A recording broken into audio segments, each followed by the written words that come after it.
Hello everyone, it's Luli, and today I'm going to be doing a first impressions video of 7'scarlet. But before I start, note that although I've not considered any of what I include in this video as spoilers, I'm aware that what you consider spoilers and what I consider spoilers may not quite align, so if you're even a little bit sensitive and you don't even want to know what the characters look like, for example, then I would swiftly move on. Also, I would like to thank all of those who have supported me and my channel via Patreon, memberships, subscriptions, donations. I truly appreciate it. People tipping me for my time means a lot. Also, I would like to thank those who have boosted my server. That means a lot as well. But without further ado, let me start. So what is 7'scarlet about? This game is actually set in a really kind of secluded, isolated, old, teeny town in Japan. It's got this kind of eerie, creepy vibe, like things are fine on the surface, but there's more going on underneath. Like that's kind of like the vibe you get throughout. And it is about the heroine, Ichika, who actually lost her brother a year ago. You know, he went missing actually in this village. She doesn't know where he went, and obviously that caused quite a lot of distress to her. One day, her childhood friend Hino is like, actually, I'm going to that village because there is this supernatural club meeting gathering thing. Would you like to come along with me? And she's like, yeah, why not? Because that way maybe I can investigate what happened to my brother. And so they, you know, take a bus, a train and all of that, and then get to this secluded town, and the story kind of starts from there. And yeah, so far it's been quite interesting. Definitely more kind of a plot driven game. You're wondering what sort of like the mystery of what's going on. And yeah, I've been enjoying it so far. I'll note that I have only played 2 routes. I have played Hino route and Isola route, so this first impressions is kind of based on that. But let me go through the characters. So first up, you've got Hino, who is the childhood friend. A little bit too possessive even for my liking, if I'm to be completely honest, but you know, I can see other people, you know, liking him. You've then got Isora, who is this chef, like aspiring chef boy. I think he's a little bit younger than the main character. He's got this kind of like player vibe. You know how in a lot of shoujo and otome games you get the guy that's a waiter and all the girls find him cool and like him. He's that kind of character. His route was kind of interesting too. Then you've got Toa, who looks a little bit like, okay, I don't mean to be rude, but he looks like a bit like an otaku that's been living in the house a bit too long and has come out and is like, what is life? And yeah, I am kind of intrigued by him because he's definitely not the typical love interest you get in otome games. So yeah, I am looking forward to him. Then you got Sosuke, who is the classical senpai character. I think he is a couple of years older than the main character and also going to university. Yeah, the main character and Hino are at university at this moment in time. But yeah, I think this character is kind of like a couple of years older. Then you have Yuzuki, who is the one that I'm most excited about, and he is like the really horrible boss. Like the kind of boss that you wouldn't really want to have a meeting with. Whenever he's like, oh, we have to have a meeting, you're like, oh no.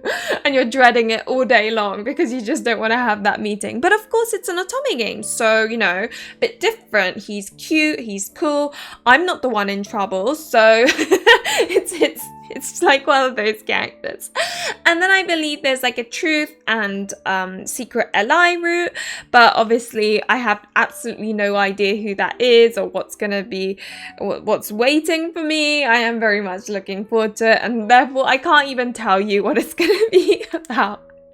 Based on, you know, sort of exploring the characters from the common route and like a couple of the routes, I would say my most excited order at this point would be Yuzuki the boss at top, followed by Isora the aspiring chef, then Toa and Sosuke kind of on the same level, and then unfortunately Hino at the bottom. I'm so sorry.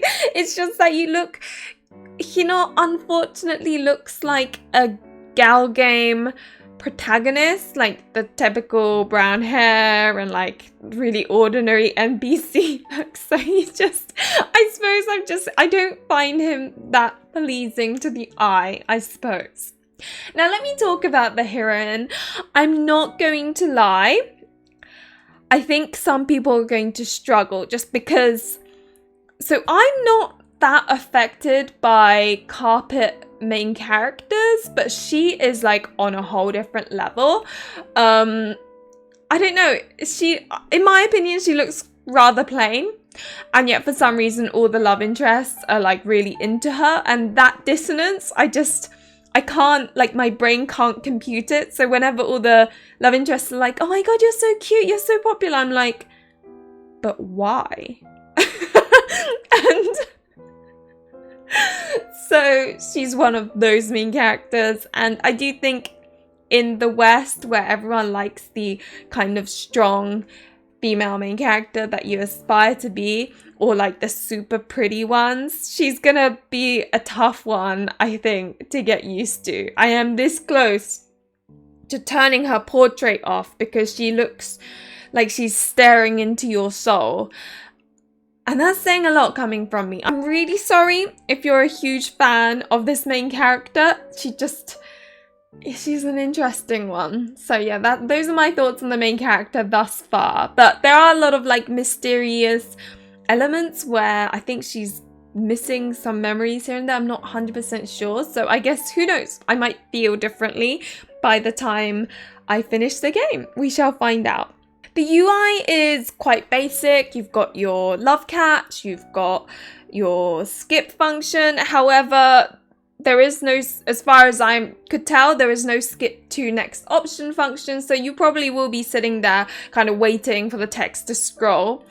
Fortunately, this game isn't that long. It's only, the common route is fairly short, each individual route is fairly short, which I kind of appreciate. I like it when a game respects my time. So everything's straight to the point, there's no fluff, and I do like that. So it only took me a few hours to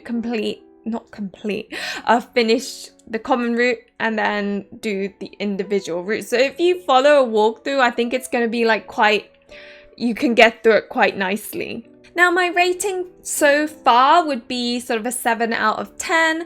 I am enjoying the game. I like the fact that each of the love interests are probably going to contribute some sort of information to answer all these questions that bubble up whenever you're playing a route, and I like that format. I really enjoy it. It kind of is reminiscent of Collar Malice, which is also like that, where you're exploring things from different perspectives and it all comes together in the end, and I'm kind of expecting this game to be like that as well.